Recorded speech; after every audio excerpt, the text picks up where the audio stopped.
The curse of rejected love. Chike was a proud young man in his town. He had everything people envied: good looks, charm, and a bit of inherited wealth. But one thing he never valued was Ada, his girlfriend, a humble and kind-hearted girl who stood by him through his struggles. She believed in him when nobody did, cooked for him, encouraged him, and even prayed for his success. Yet, Chike's pride grew. He wanted a girl he could boast about, someone with class. Ada's simplicity embarrassed him. So, one evening, with no emotion, he told her, "You're a good woman, Ada, but you're not my type. I can't marry you." Ada's eyes welled with tears, but she walked away with dignity, whispering only, "Chike, be careful what you wish for. Rejection can echo louder than love." Not long after, Chike's best friend, Obina, saw Ada's worth. He married her in a small, joyful ceremony. The two of them became a symbol of happiness in the village, their love shining brighter each day. But for Chike, darkness began to follow. At first, it was small things. Shadows lingered too long in his room at night. He would wake up and see the outline of a woman standing at his window, staring at him with hollow eyes. Each time he rushed to switch on the light, the figure vanished. Soon, his dreams turned into nightmares. He dreamt of Ada in a blood-red dress, whispering his name from behind him, her voice echoing like 1,000 cries. Sometimes it wasn't Ada, it was a faceless woman dragging him into a graveyard, where he always woke up gasping for air. The worst came after Obina and Ada had their first child. On the night of the baby's naming ceremony, Chike stayed home out of jealousy. But that night, as the drums of celebration echoed from afar,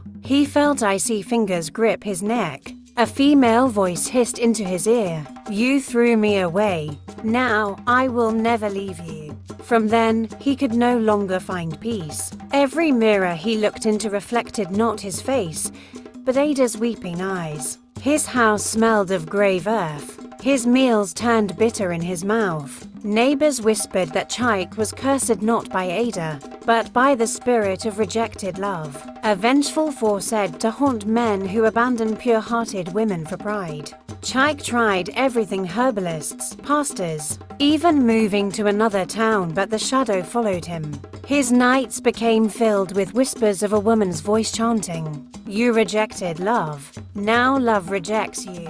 And each morning, he would wake to fresh claw marks on his chest. Meanwhile, Ada lived peacefully with Obina, never knowing the horrors tormenting Chike. The last time anyone saw him, he was wandering the village square at midnight, muttering Ada's name and begging unseen hands to let him go. By dawn, only his clothes were found neatly folded on the ground. No one ever saw Chike again. Some say the spirit of rejected love dragged him into the shadows. Others whisper that his cries can still be heard in the wind, warning men never to play with the heart of a good woman, even after Chike's mysterious disappearance. The village of Amuoji never knew peace again. At night, the wind would whistle through the palm trees, but the sound was not ordinary. It carried a voice, a man's voice, crying out in agony. Some swore they heard, "Ada, forgive me. Please, forgive me." Others claimed the voice was warning, "Never wound the heart of a good woman, or the spirits will wound you." The whispers grew louder during Ada and Obina's happiest moments. On the day they dedicated their child in church, the wind roared so violently that the candles blew out, and every window shook as if unseen hands were rattling them. The priest himself froze when he heard a man's weeping voice echo through the building. Ada trembled, clutching her child to her chest. She knew that voice. That night, Obina confessed to her in a shaky tone, "My love, I think Chike is not gone. I think he's trapped between the land of the living and the dead." But Ada, though shaken, replied, "Obina, whatever spirit has him, it is justice. He cast me away like I was nothing. Perhaps the earth itself rejected him in return." Yet Ada could not sleep. Each night, she dreamt of Chike standing in rags at the edge of a river of blood. His hands chained, his eyes hollow, begging her to speak to him. And each time she tried to call his name, her child would cry violently, as though something invisible was pulling at its tiny soul. Soon, strange things began to happen around the village. Fishermen said they saw Chike's reflection in the river, even though no one was there. Hunters swore they heard footsteps behind them, but when they turned, the forest was empty. At midnight, children woke up screaming, claiming a shadowy man was standing in the corner of their rooms. The elders gathered and spoke in hushed voices. They said the spirit of rejected love had consumed Chike, but because his pride never allowed him to repent, his ghost could not find rest. Instead, it lingered, seeking to drag other men who mistreated women into the same torment. One evening, a group of young men mocked their girlfriends in the village square, boasting about how they would use and abandon them. Suddenly, the air turned icy. The palm fronds shook though there was no wind. The young men froze as a cold, broken voice whispered from the darkness, "Mock her, abandon her, and you will join me." The ground beneath them cracked open, releasing a foul stench like rotting flesh. The boys scattered, screaming.